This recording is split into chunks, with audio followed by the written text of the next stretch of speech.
बातमी आहे कोल्हापुरातून। कोल्हापूर शहरातील कळंबा परिसरातील जिलेटिनच्या स्फोटानं एक बंद बंगला उद्ध्वस्त झाल्याची धक्कादायक घटना घडली आहे। सलग 10 स्फोटांमुळे परिसर हादरला असून शेजारच्या 3 घरांचंही मोठं नुकसान झालंय।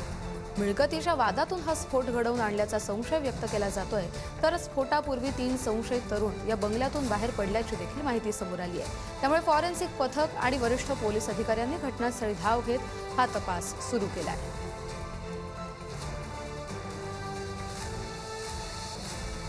तिचे अपडेट घेऊया आपले प्रतिनिधी शेखर पाटील यांच्याकडून। शेखर, तपास कुठपर्यंत पोहोचलाय?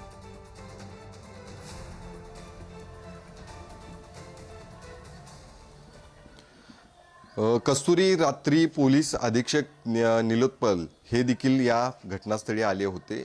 त्या घटनास्थळाची पूर्ण पाहणी त्यांनी केलेली आहे। बाजूबाजूचे सीसीटीव्ही देखील ताब्यात घेतलेत असं माहिती मिळते आणि यामध्ये 3 जण जे आहेत ते या घरातून बाहेर पडताना देखील दिसलेत अशी प्राथमिक माहिती मिळाली। मात्र मी सध्या ते घर दाखवतो ज्या ठिकाणी हा स्फोट जो आहे तो झालेला आहे। सुरुवातीला आपण बघितलं तर या ठिकाणी एक नोटीस देखील लावण्यात आलेली आहे। प्रज्योत पवार यांच्या मालकीची ही प्रॉपर्टी आहे आणि यामध्ये कोणी हस्तक्षेप केल्यास कायदेशीर कारवाई करण्यात येईल असा हा बोर्ड जो आहे तो इथे लिहिण्यात आलेला आहे। आणि अर्थातच या घराच्या प्रॉपर्टीच्या वादातून हा सगळा स्फोट घडवला गेला अशी माहिती प्राथमिक मिळालेली आहे।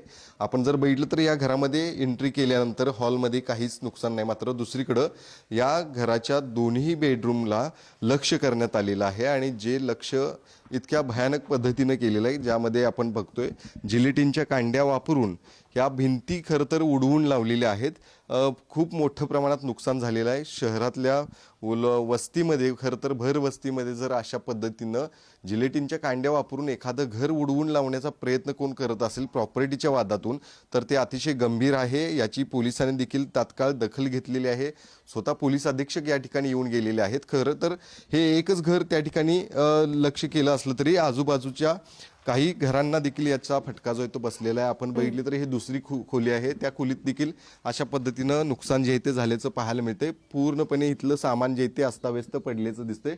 जर दुसरीकडे नजर टाकली तर समोर या घराच्या स्फोटामुळे आजूबाजूच्या घरांच्या खिडक्या देखील आणि त्या खिडक्यांच्या काचा देखील फुटल्याचं चित्र आहे ते इथं पाहायला मिळतंय।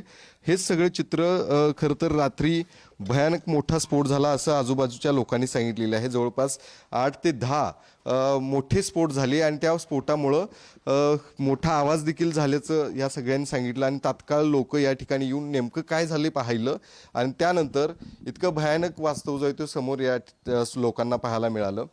पोलिसांनी या सगळ्याची तपासणी आता केलेली आहे। त्यामुळं या सगळ्याच्या मागे नेमकं कोण आहे, हा प्रॉपर्टीचा वाद नेमका काय आहे का, हा देखील पाहणं गरजेचं असणार आहे। कारण अशा पद्धतीनं एखाद्या घरामध्ये घुसून जर जिलेटिनच्या कांड्या लावून हे घर उडवून लावण्याचा प्रयत्न जर कोण करत असेल तर ते भयानक आहे आणि यामागे आता नेमकं कोण आहे हा तपास जो आहे तो आता होणं गरजेचं आहे।